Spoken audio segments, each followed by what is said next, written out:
Assalamualaikum warahmatullahi wabarakatuh. Selamat pagi anak-anak.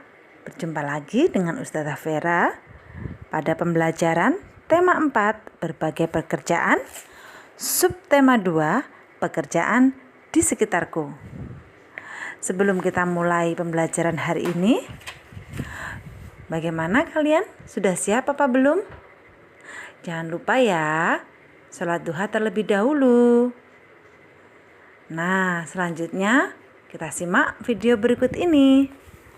Pada kesempatan kali ini, kita akan belajar mengenai tema 4, subtema 2. Fokus pembelajarannya yaitu mengenai materi PPKN. Simak videonya dengan baik ya. Materi PKN yang akan kita pelajari pada hari ini mengenai memahami makna hubungan simbol dengan sila-sila Pancasila. Jika pada minggu kemarin kita belajar mengenai makna hubungan simbol sila pertama Pancasila, maka pada kali ini kita akan belajar mengenai makna hubungan simbol sila kedua Pancasila. Adapun sub-sub materi yang akan kita pelajari.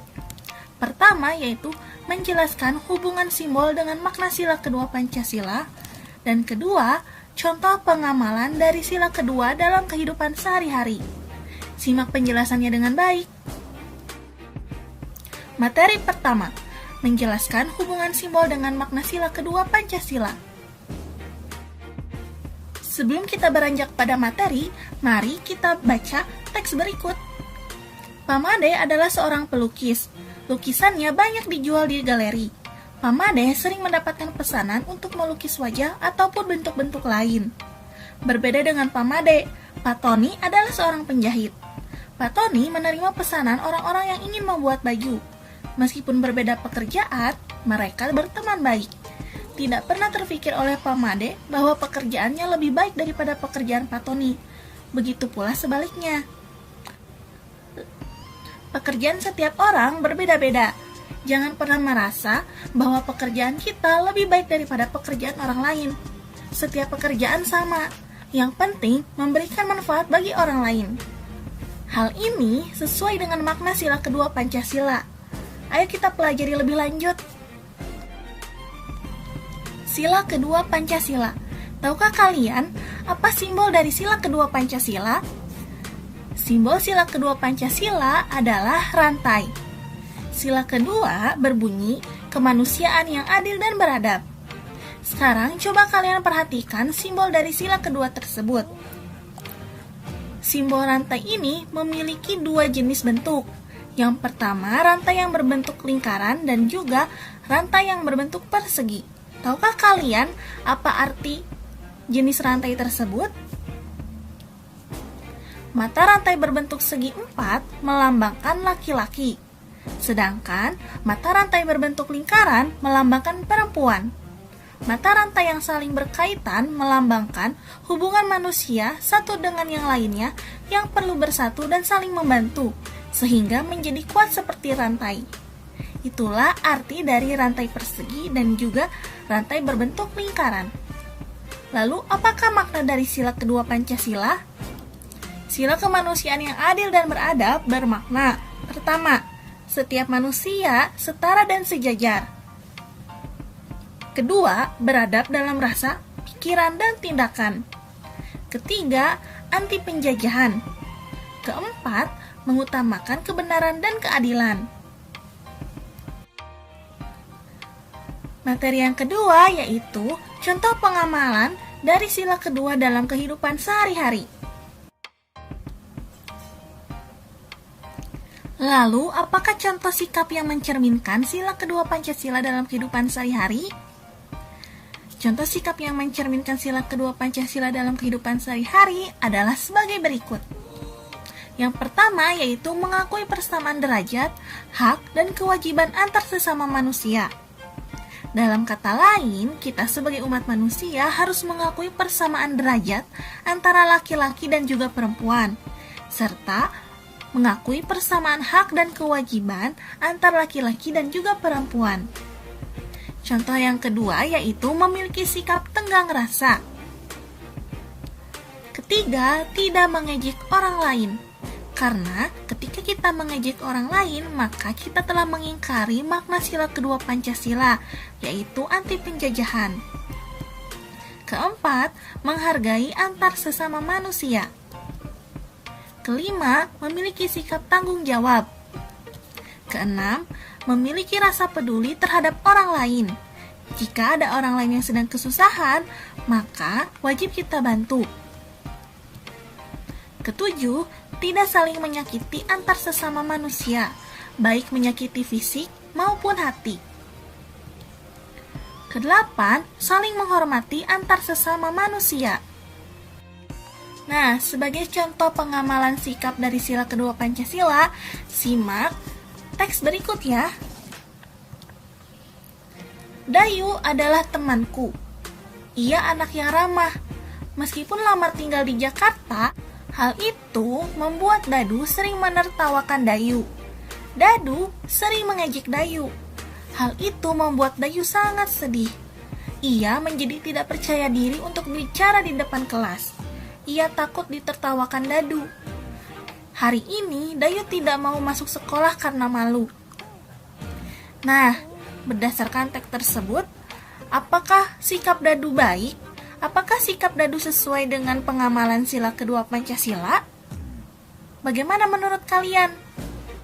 Ya, sikap Dadu tidak mencerminkan pengamalan sila kedua Pancasila. Mengejek orang lain artinya menganggap diri kita lebih baik daripada orang lain. Hal itu sangat bertentangan dengan sila kedua Pancasila, bahwa setiap orang setara.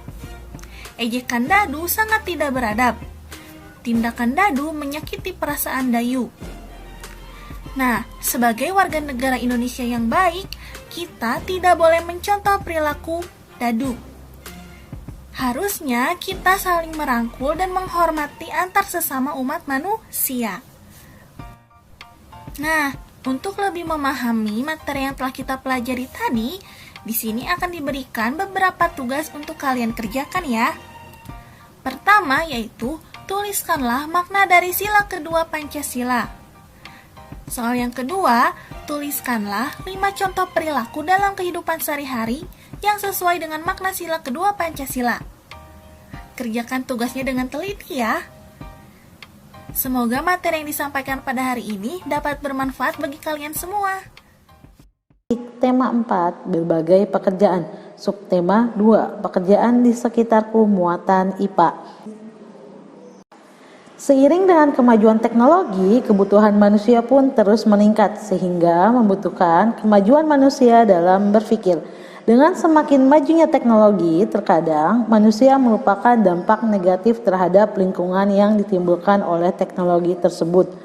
Dampak kerusakan yang ditimbulkan oleh teknologi pun seringkali dapat merusak kelangsungan dari ekosistem dan makhluk di dalamnya, seperti halnya pencemaran lingkungan, serta pemanfaatan dan pengerukan sumber daya alam yang berlebihan sehingga merusak keseimbangan ekosistem. Nah, kemajuan teknologi ini pun diperlukan dalam beberapa pekerjaan. Salah satu pekerjaan yang memanfaatkan teknologi adalah pekerjaan sebagai nelayan. Nelayan adalah pekerjaan yang banyak dimanfaatkan oleh masyarakat Indonesia yang tinggal di pesisir pantai atau di laut. Nelayan bekerja untuk menangkap ikan dan hewan lautnya untuk dijual. Nah, nelayan ini berdasarkan jenis alat yang digunakan ada 2 jenis nelayan, yaitu nelayan tradisional dan nelayan modern. Nah, nelayan tradisional adalah nelayan yang menggunakan alat-alat tradisional untuk menangkap ikan atau hewan laut lainnya. Nah, alat tradisional yang digunakan yaitu biasanya berupa sampan, dan jaring.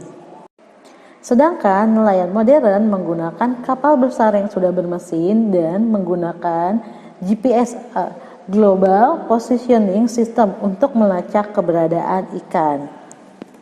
Nah teman-teman, untuk meningkatkan hasil penangkapan ikan yang banyak, ada juga nih beberapa nelayan yang menggunakan bom ikan dan pukat harimau.